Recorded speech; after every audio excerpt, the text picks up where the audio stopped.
Bueno, buenos días. Estamos con problemas para conectarnos con internet.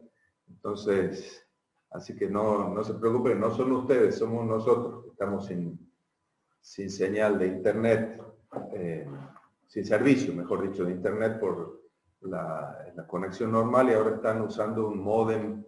Así que como es muy precaria la situación, si se llega a cortar, no se preocupen porque va a quedar grabada la sesión. Después la podemos subir y la podemos ver. Bueno, retomando nuestro trabajo de ayer, simplemente recuerdo aquí con esto, este esquemita del que nosotros partimos ayer, cuando presentábamos lo que llamábamos el libro del Emmanuel, es decir, estos capítulos 6 al 8, con los tres informes, los tres relatos, uno, el primero y el tercero en primera persona, y el segundo en tercera persona, capítulo 7.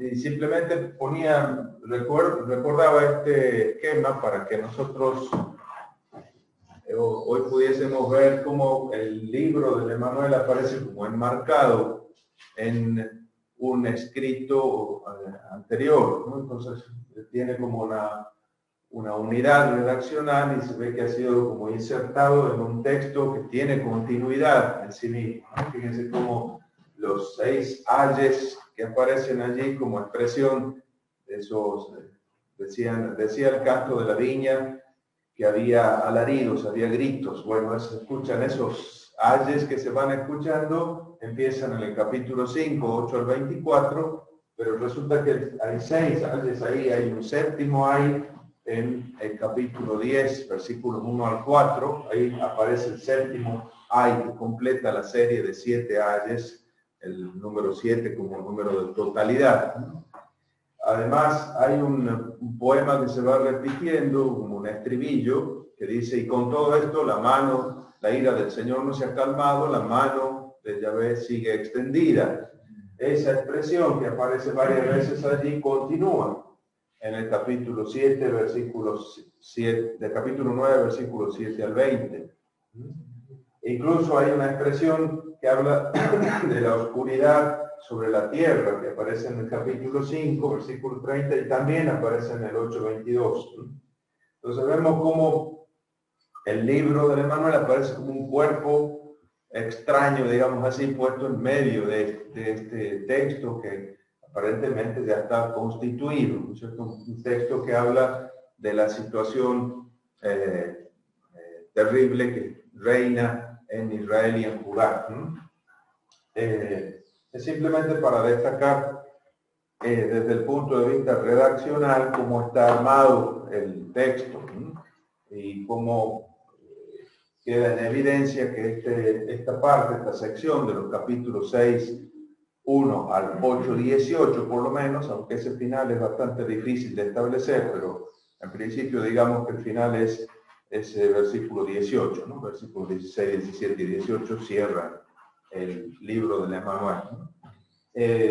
Para que veamos entonces cómo después aparece una primera reinterpretación sobre la que vamos a trabajar hoy, que está en el 8:23b a 9:6, y después vamos a ver cómo en los capítulos 10 y 11, la continuación del capítulo 10 y en el capítulo 11, hay una importante contraposición entre la soberanía de Asiria y la soberanía del soberano ideal enviado por Dios a Judá.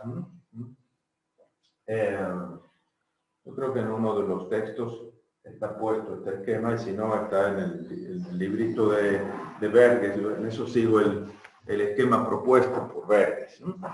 Bueno, entonces podemos continuar nosotros aquí. Volvemos atrás, ¿no es cierto? Vamos a ver la relación que hay entre lo que ayer a la tarde veíamos de los capítulos 36 al 39. Tienen aquí su conexión en estos capítulos que vamos a ver juntos ahora, ¿no? Entonces, estamos volviendo sobre el libro del Emmanuel y vamos a ver cómo concluye ese memorial de Isaías, ese libro del Emmanuel, y cómo la primera interpretación que hay de esa figura es ya una interpretación mesiánica, ¿no? Entonces, fíjense cómo aparecía Isaías en el capítulo 6 como prototipo de la comunidad, del resto de esta comunidad purificada por el Señor. La culpa y el pecado de Isaías son cauterizados por los serafines. Isaías aparece como la primicia de los purificados, de los rescatados, de los redimidos, que sobrevivirán al juicio de Dios. Ese envío de Isaías es el envío a un pueblo pecador que seguirá endurecido, ¿no? Los versículos 9 al 10, capítulo 6, 9 al 10, hablan de eso. No se trata solo de una retroproyección psicológica del profeta que quiera conformarse con, a pesar del fracaso con el que se ha encontrado, ¿no? Tiene también un significado teológico. En el fracaso de la misión está el éxito de la misión de Isaías, es decir, pone en evidencia en la dureza del corazón de aquel pueblo, ¿no? En la expresión con la que terminaba el capítulo 6, versículos 11. ¿Hasta cuándo, Señor? Hasta que las ciudades queden vacías, la tierra hecha una desolación. Entonces el juicio llegará inevitablemente, pero el juicio tiene un límite. ¿Hasta cuándo? Hay un límite, tendrá un fin. Será un juicio radical, aún quedará en ella una décima parte, pero incluso esa décima parte también arderá. Pero lo que entonces quede será semilla santa, es decir, tendrá un futuro, hay algo que brotará de eso, ¿no? Es decir, el juicio es, por obra del Señor, fuente también de vida nueva.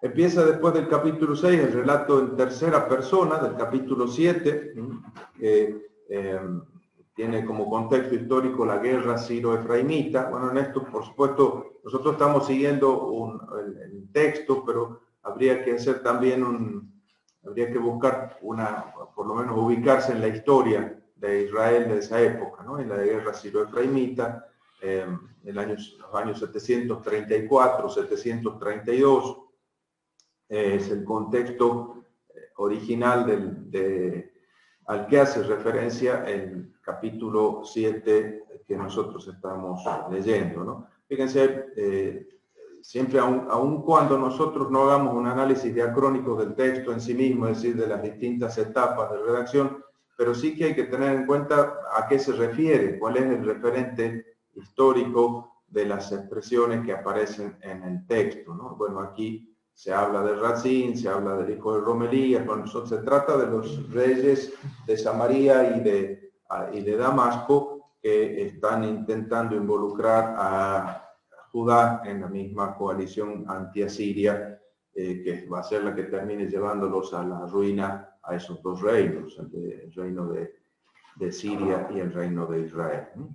Entonces ese es el contexto histórico. Se habla aquí de estos árboles que tiemblan, las hojas del árbol que tiemblan. Acuérdense que la imagen vegetal esta de los árboles aparece ya en el 6.13, cuando dice que los árboles serán talados, y que quedarán abatidos y que quedará un resto santo. En el texto hemos dicho aparecen tres niños con nombres simbólicos, los tres, ¿cierto? Uno que aparece ya al principio del capítulo 7, es decir, ve con tu hijo Shear Yeshuf al encuentro de Ahab, ¿cierto? Primero el hijo de Isaías con ese nombre, un resto volverá, un resto regresará. El segundo es el hijo del rey Ahaz, probablemente hace referencia a Ezequías, y tiene un nombre simbólico también, que es el de Emanuel, capítulo 7, versículo 14, y después vuelve a aparecer, aparece tres veces también la expresión Emanuel. Una aparece aquí como el nombre simbólico del hijo, capítulo 7, después vuelve en el capítulo 8 hacia el final, ahora lo vamos a ver un poquito. Y el tercer hijo, el tercer niño que aparece es Maher-Shalal Hashbat, en el capítulo 8, versículo 1. primero es una expresión que se graba sobre una tablilla como un presagio de lo que va a suceder. Es decir, toma una placa, dice capítulo 8, versículo 1, toma una placa grande, escribe en ella con buril de Maher-Shalal Hashbatz, y toma por fieles testigos míos al sacerdote Urías y a Zacarías, hijo de Baraquías. Se trata entonces de inscribir simbólicamente un nombre, una expresión que habla de la próxima ruina de los reinos de Israel y de Siria, en manos de Asiria, ¿no?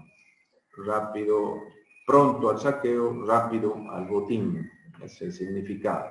Pero enseguida se le dice al profeta que ese es el nombre que va a tener que ponerle al hijo, ¿no? Es decir, me acerqué a la profetisa que concibió y dio a luz un hijo, versículo 3, ¿no? 8.3, y el Señor me dijo, llámale Maher-Shalal Hashbatz, es decir, esa inscripción que Isaías había grabado con buril en una placa y que había quedado como testimonio, había llamado como testigos al sacerdote Urías y a Zacarías, hijo de Baraquías. Ahora esa expresión es el nombre del hijo, porque más tarde se dice que él y sus hijos van a ser un signo y un testimonio, ¿verdad?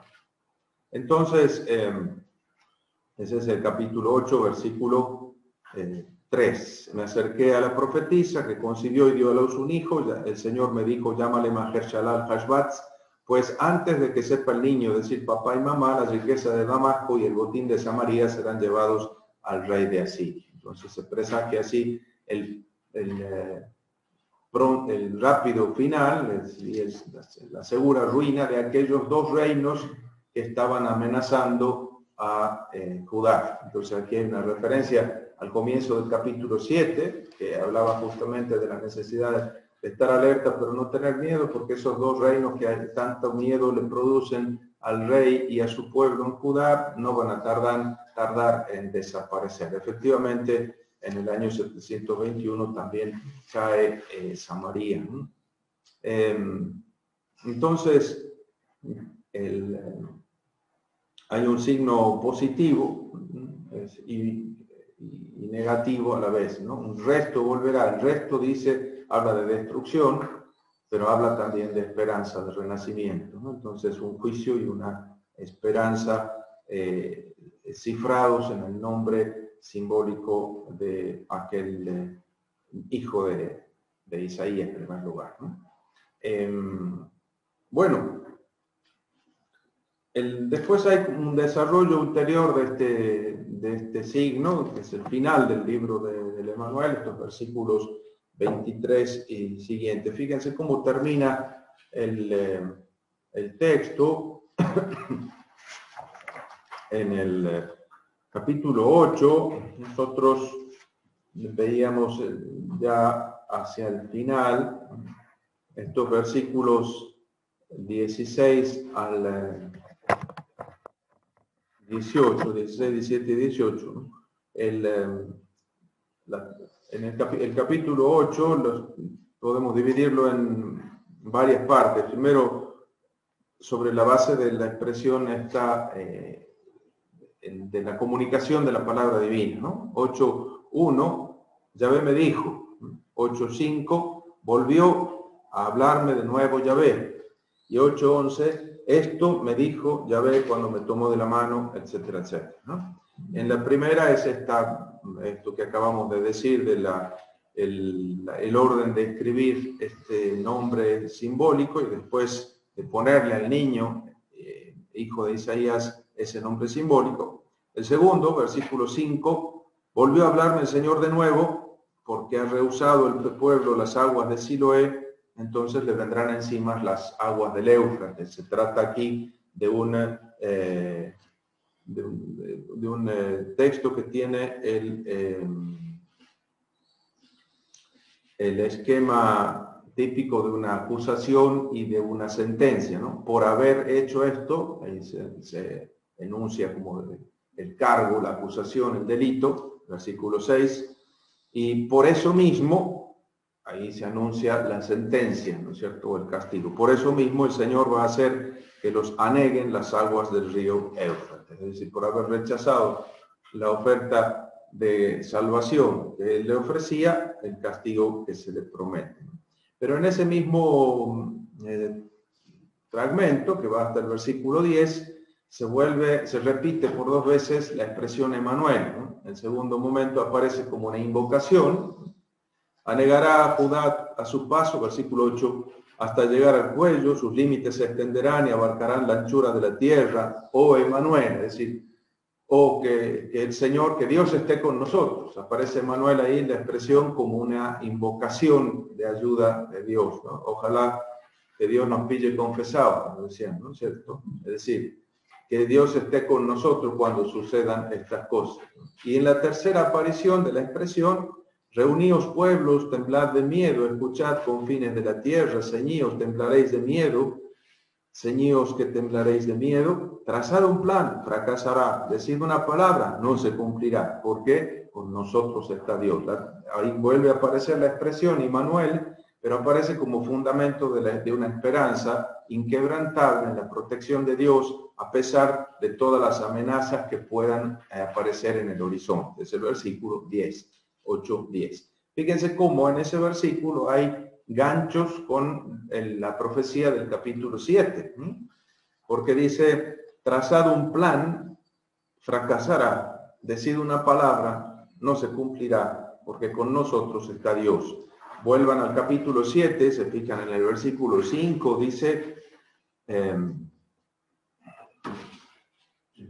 dice, entonces, los arameos y Efraín, dice, han maquinado tu ruina, es el mismo verbo planear, ¿no? Han maquinado, han planeado tu ruina, trazado un plan, dice aquí, no se cumplirá, ¿no? Dice, han maquinado tu ruina diciendo, ataquemos a Judá, asediémoslo y abramos brecha y pongamos allí por rey al hijo de Tabel. Por eso ha dicho, el Señor no tendrá éxito, no sucederá. Versículo 7.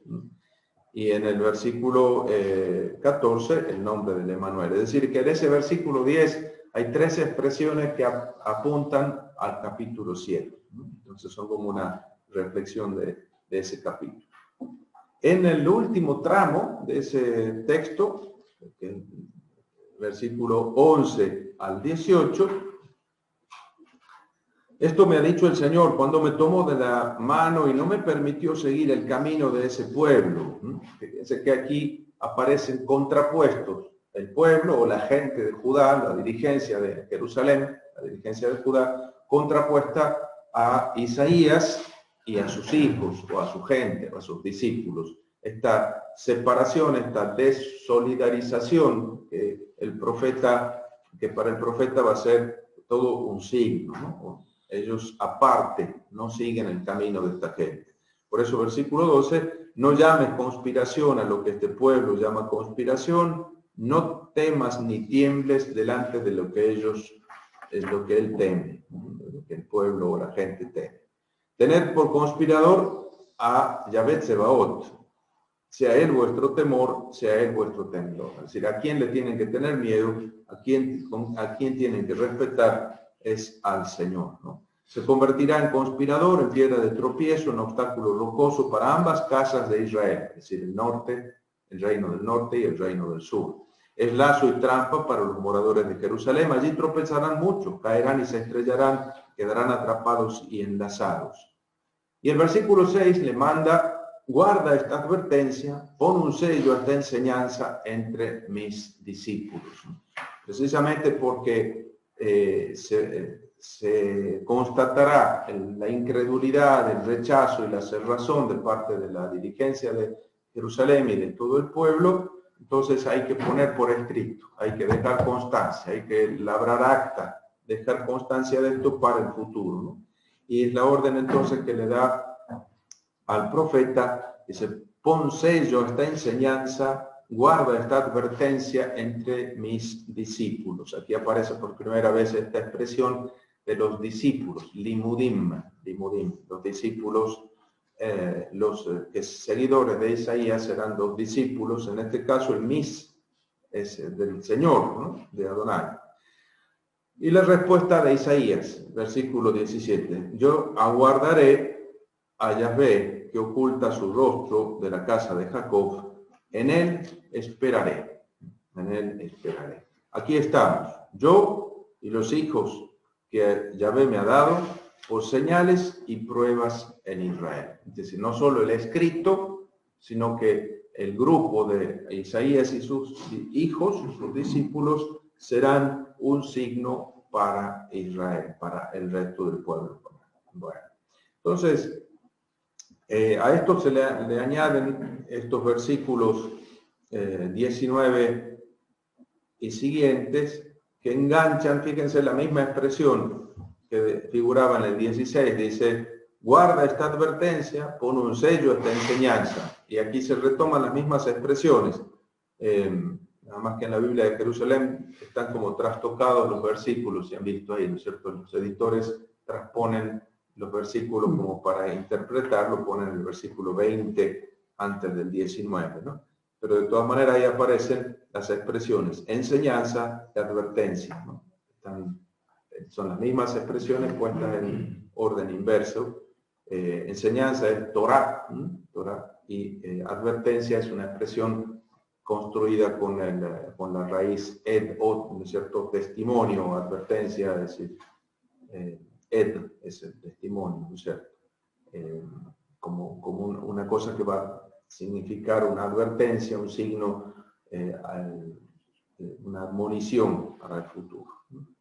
Bueno, a eso este libro del Emanuel que concluye en ese versículo 16 probablemente, o en el versículo 23 si quiere con el añadido, tiene una primera interpretación que es la que aparece en los versículos en 8:23b hasta 9:6. Que empieza que constituye como una de las interpretaciones intra-isaianas, una interpretación mesiánica dentro del libro de Isaías.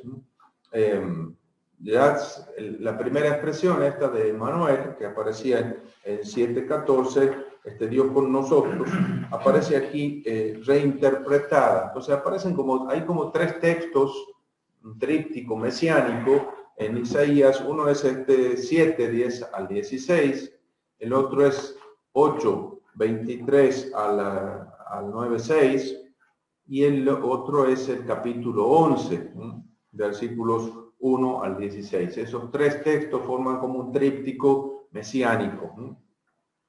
Eso es como una reelaboración de esta profecía hecha posteriormente, probablemente después de la caída del reino, ¿verdad?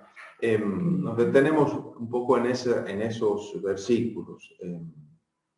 Vamos a ver esta reinterpretación, ¿no? Fíjense cómo un tríptico mesiánico, ¿no? Uno es el 7:10 al 16, el segundo es 8:23 a 9:6, el capítulo 9, 1 al 6, y el tercero, el capítulo 11, versículos 1 al 16, ¿no? El del brote nuevo del tronco de Jesé. Vamos a del capítulo 9, ¿no? Empieza en 8:23b. En otro tiempo ultrajó a los países de Zabulón y Neftalí. Al final honrará el camino del mar cuando se cruza el Jordán, el distrito de los gentiles. Es decir, está aludiendo aquí a estos territorios del norte de Israel que fueron anexados por Asiria en su avance y en su conquista del corredor siro-palestinense, y se anuncia un futuro, un cambio de suerte para esa región. Y se engancha allí con los primeros versículos del capítulo 9, con la imagen esta de las tinieblas con las que terminaba el capítulo anterior. Se decía en 8:22, después oteará la tierra y solo verá cerrazón y negrura, densa oscuridad, niebla espesa. Y ahora engancha justamente ese pueblo que caminaba en tinieblas, dio una luz deslumbrante. A los que vivían en tierra de sombra, los cubrió una brillante luz. Enseguida una alusión a la historia de Israel y a una victoria milagrosa, la de Madián. Acrecentaste el regocijo, multiplicaste la alegría por tu presencia, como la alegría de la siega, como se regocijan repartiendo el botín, porque el yugo que les pesaba, las coyundas de su hombro, la vara de su tirano, la has roto como en el día de Madián. Porque la bota que taconea ruidosa y el manto empapado en sangre serán para la quema, pasto del fuego. ¿Por qué? Y ahí en el versículo 5, el nacimiento, ahora después de haber aludido a haber enganchado con ese recuerdo histórico de la liberación, una buena noticia, el anuncio del nacimiento de un niño, ¿no? Esta angustia que alguna vez Isaías había anunciado a ese pueblo obstinado irrumpió varias veces en la historia de Israel, ¿no? La derrota del reino del norte, la amenaza de Asiria a Jerusalén en el 701 de nuevo, 722, 721 la caída de Samaria, 701 esta amenaza contra Jerusalén, de la que salen apenas salvados, y después a lo largo de la historia de Israel hasta llegar al exilio, ¿no? Esas tinieblas que envuelven la tierra. Por eso este texto puede haber sido releído muchas veces a lo largo de la historia vivida por Judá, ¿no? Hasta el exilio babilónico. Los discípulos de Isaías, los que se dejan instruir por este rollo profético del maestro, aguardan esa luz que romperá y disipará las tinieblas. Y por eso dice aquí el texto, esos son los nosotros, el nosotros que aparece aquí. Dice, una criatura nos ha nacido, un hijo nos ha sido dado. Entonces es la relectura que hace esta comunidad de aquel anuncio, ¿no? Dice el versículo 5, una criatura nos ha nacido, un hijo nos ha sido dado. En su hombro traerá el señorío y llevará por nombre maravilla de consejero, Dios fuerte, siempre Padre, príncipe de la paz. Grande es su señorío y la paz no tendrá fin sobre el trono de David y sobre su territorio para restaurarlo y consolidarlo por la equidad y la justicia desde ahora y para siempre. El celo del Señor de los ejércitos, de Yahvé Tsebaot, piensa ejecutar todo esto.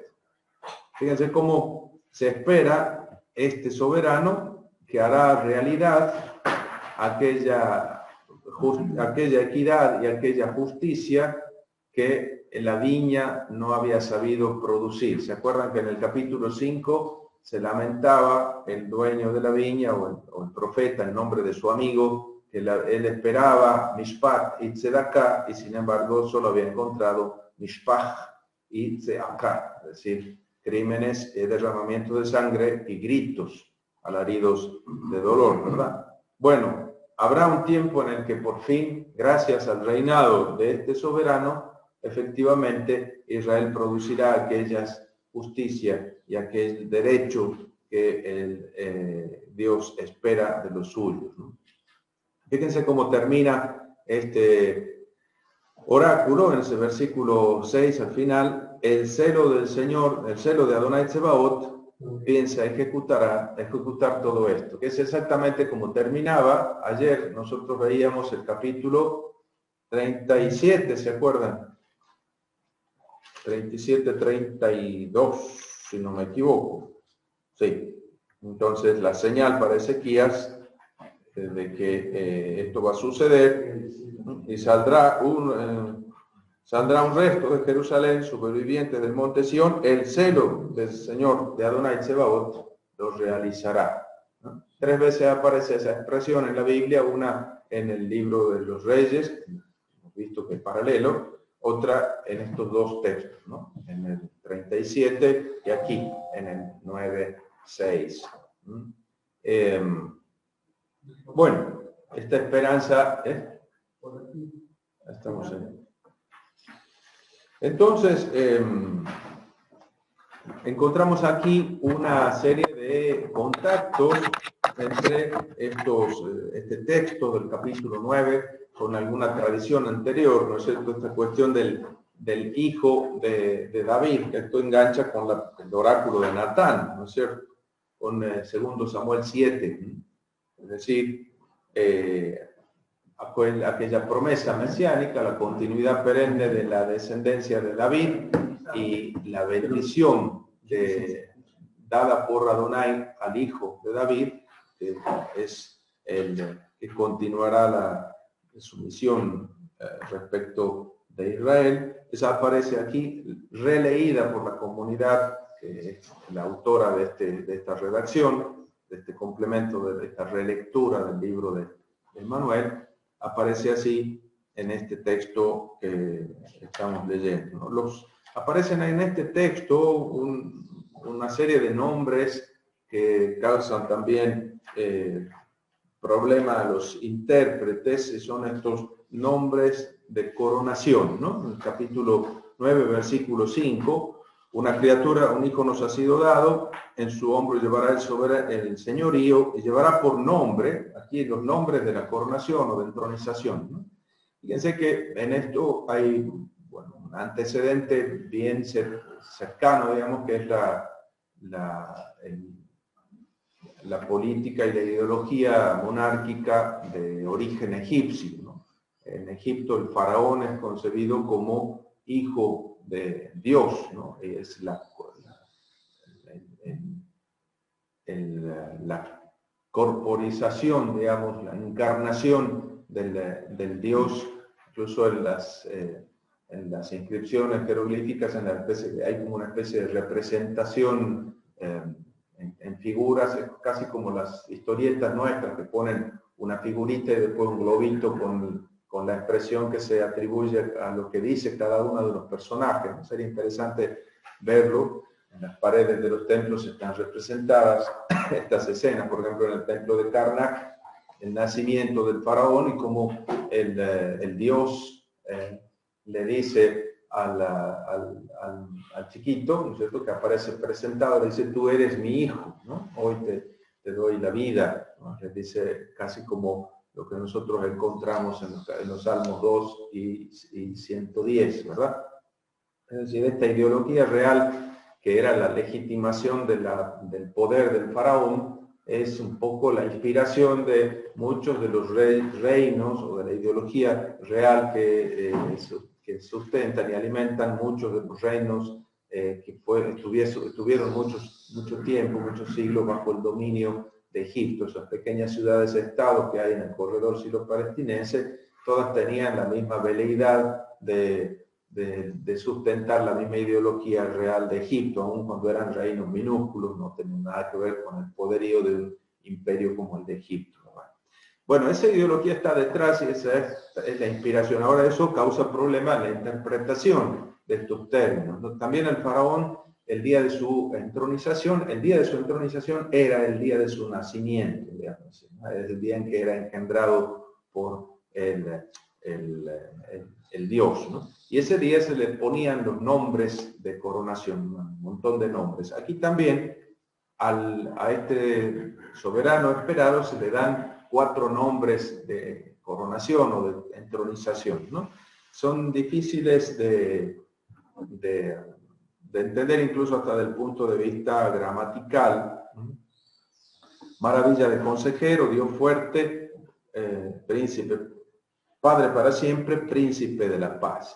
Los 3 primeros son fundamentalmente los más problemáticos, porque consejero admirable, es decir, planeador de maravillas sería, ¿no? Con la raíz esta maravilla es la que se aplica muchas veces a las obras admirables, milagrosas de Dios, con las cuales salva a su pueblo, ¿no es cierto? Son los famosos niflaot, ¿no? Niflaot, los milagros, las maravillas que hace, ¿no? Entonces, consejero de maravillas, consejero admirable, ¿no? Yotze, ¿no?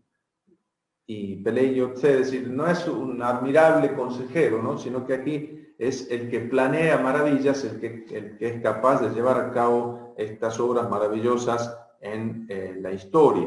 Son un nombre que en realidad es para atribuirle a Dios, no al rey, ¿no es cierto? La segunda también, Dios fuerte, ¿no? El Gibor, Dios fuerte. Y la tercera es Abiad, ¿no? Mi padre para siempre, ¿no? Entonces, la expresión padre es una expresión divina también, que está en muchos de los nombres, es el elemento teofórico que forma parte de muchos de los nombres de, qué sé yo, Abner, por ejemplo, ¿no? Mi padre es luz, Abiud, ¿no? Y muchos de los nombres hebreos que tienen el elemento Ab es en realidad un elemento teofórico, hace referencia a la divinidad, ¿no? Es Dios el que es siempre Padre para Israel, ¿no? Entonces los tres primeros nombres son nombres que difícilmente se pueden atribuir directamente a un soberano, porque entonces estaríamos divinizando el soberano, pero sí se los puede atribuir en el sentido del cuál será la acción que Dios realizará mediante el gobierno de ese soberano que están haciendo. En ese sentido sí son perfectamente aplicables al soberano. Entonces son lo que va a significar como obra de Dios el gobierno de este nuevo soberano cuyo nacimiento se está presagiando. Y el tercero es príncipe de la paz, ¿no? Príncipe es el término es el funcionario de más alto rango después del rey, digamos, ¿no es cierto? Un funcionario de altísimo rango. El uso de este término obedece al deseo de evitar el nombre Melech. No se quiere emplear el nombre rey, se emplea el nombre príncipe de la paz, ¿no? Ese sí es perfectamente aplicable a un descendiente de David, ¿no? Entonces fíjense que los cuatro nombres tienen un peso teológico enorme porque están hablando del alcance que va a tener el gobierno, la soberanía ejercida por este soberano davídico. Es la primera vez que aparece en el texto de Isaías el término paz, aun cuando ya se ha aludido a ello por ejemplo, cuando se hablaba en el capítulo 2, ¿no es cierto?, de esa visión de Jerusalén, esa visión final, no se había usado todavía el término Shalom, príncipe. Aquí entonces aparece explícitamente este término y aparece como el nombre, en el nombre del príncipe de la paz, y aparece también como resultado de su soberanía, ¿no? Grande será su señorío y la paz en sus días, la paz no tendrá fin. Es como un programa teológico para el resto de la profecía isaiana que nosotros vamos a encontrar. Lo vamos a encontrar incluso después, al final de primer bloque de la profecía isaiana, en el capítulo 32, y lo vamos a encontrar también cerrando esta sección histórica que hemos llamado en el capítulo 39, cuando el rey Ezequías diga, bueno, con tal de que haya paz y seguridad mientras yo viva, ¿no? Aparece en lugares clave del texto el término paz, ¿no? Capítulo 39, es decir, cerrando este bloque primero del libro de Isaías. Bueno,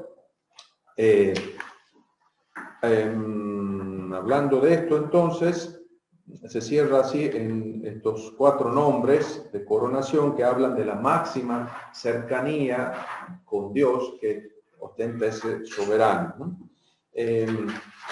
Después de esto, nosotros podemos saltar ya al capítulo 10, versículos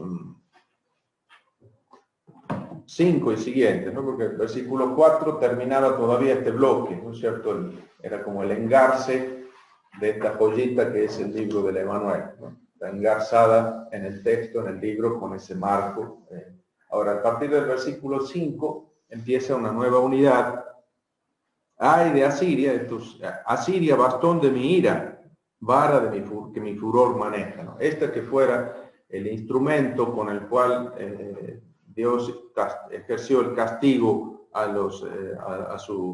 a su pueblo rebelde, se ha extralimitado, ¿no? Se ha olvidado que es solo una herramienta en manos del Señor del universo y se le han subido los humos a la cabeza, ¿no es cierto? Entonces piensa que puede actuar arbitrariamente como se le da la gana, sea endiosado, ¿verdad? Entonces dice, voy a guiarla contra gente impía, contra el pueblo objeto de mi cólera, para que lo saquen y lo pillen a placer, lo pateen como barro de las calles. Pero él no pensaba así, ni su mente así lo estimaba, sino que su intención era arrasar y de exterminar a no pocos pueblos. Decía para sí mismo, no son reyes todos mis jefes, no es Calno como Carquemis, no es Hamat como Arpad, no es Samaria como Damasco, igual que alcanzó mi mano a los reinos de los ídolos, cuyas estatuas eran más numerosas que las de Jerusalén y Samaria, igual que traté a Samaria de sus ídolos, no puedo hacer lo mismo con Jerusalén y sus simulacros. Es decir, aquí ven la relación que hay con lo que nosotros hemos visto ayer a la tarde cuando estudiábamos los capítulos 36 al 37, ¿no? Es decir,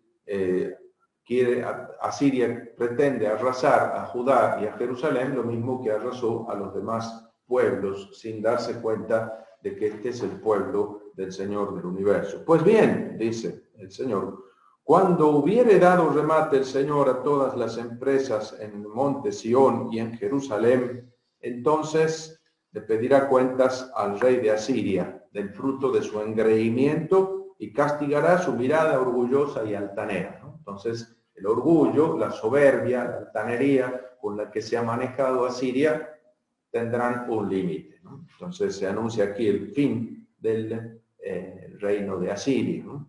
Porque dijo, con el poder de mi mano lo hice, con mi sabiduría, porque soy perspicaz, he borrado las fronteras de los pueblos, sus almacenes he saqueado, he abatido como un héroe a los reyes, como un nido he alcanzado mi mano la riqueza de los pueblos, como quien recoge huevos abandonados, sin que nadie me presente oposición, yo voy y saco los huevos del nido abandonado. Así dice, he saqueado todos los pueblos, todas las ciudades, según mi antojo y como se me daba la gana. Esa es la soberbia del imperio, ¿no? De Asiria.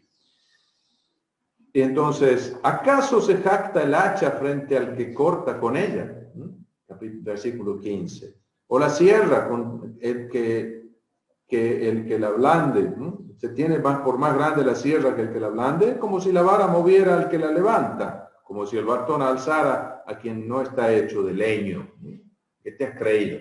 Es solamente un instrumento. Bueno, y termina, lo interesante será, la luz de Israel, dice, por eso enviará el Señor, versículo 16, flaqueza entre sus bien comidos, y por debajo de su esplendor hará estallar un incendio como de fuego.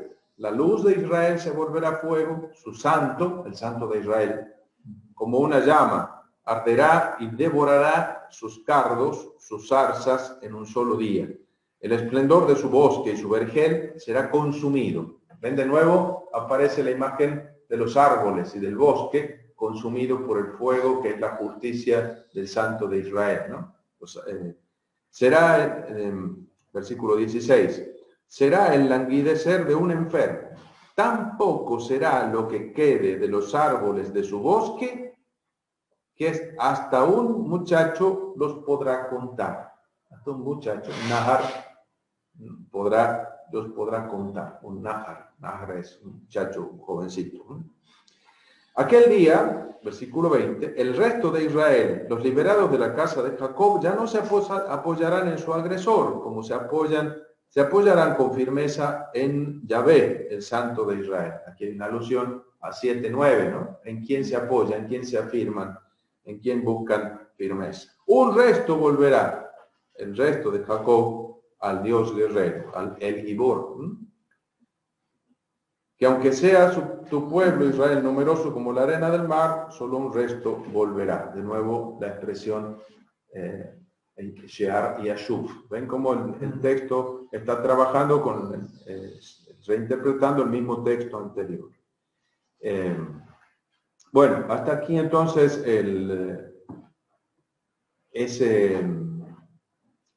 esa amenaza a Asiria, ¿no? Versículos 24 y siguiente. Por tanto, esto dice el Señor Adonai Sebaot: no temas a Asiria, pueblo mío que moras en Sión, aunque te golpee con la vara y levante su bastón contra ti en el camino de Egipto. Porque un poquito más y se habrá consumado el furor, mi ira los consumirá. Yahvé Sebaot excitará contra ella una calamidad. Pero cuando la derrota de Madián como cuando la derrota de Madián en la peña de Oreb, o cuando alzó su bastón contra el mar en el camino de Egipto.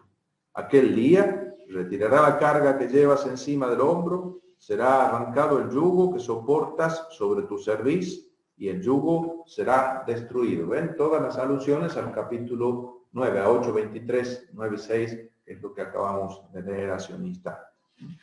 Bien, así, después en el texto que va del 28 al 34, todavía hay alusiones al bosque, a los árboles, igual que hace un rato, ¿no? Lo importante es que ahora, en contraposición a este gobierno avasallador, violento y despiadado de Asiria, aparece en el capítulo 11 la posibilidad de una soberanía, de un reino alternativo, totalmente distinto, que es el que va a ser posible gracias a que Dios hace brotar un retoño del tronco truncado de Jesé y deposita sobre él la plenitud de su espíritu, los 7 espíritus de Dios sobre ese soberano. Eso lo vamos a ver en la próxima hora. Muy bien. Entonces, capítulo 11. Sí. Vamos a hacer una pausita. Si hay preguntas, la pueden hacer. No sé si quieren hacerla ahora o después. Pero... En el capítulo 8, del 18 al 20, ¿hay que leerlo como está en la Biblia o hay que leerlo en el orden numérico? Miren, como quieran. El editor de la Biblia de Jerusalén es un exégeta, entonces él hace su interpretación. Pero lo interesante es leer el texto tal como está en la Biblia, después, en todo caso, hacer la interpretación, ¿no es cierto? Probablemente esta inversión de los versículos hace más clara la comprensión, pero bueno, esa es ya una comprensión, no es el texto. Y este también hace inversión. Claro, sí, porque es mucho más clara la cosa cuando se lee el versículo 20 antes del 19, ¿no? Muy bien. Si hay más preguntas, el comienzo de la próxima las respondemos. Muy bien.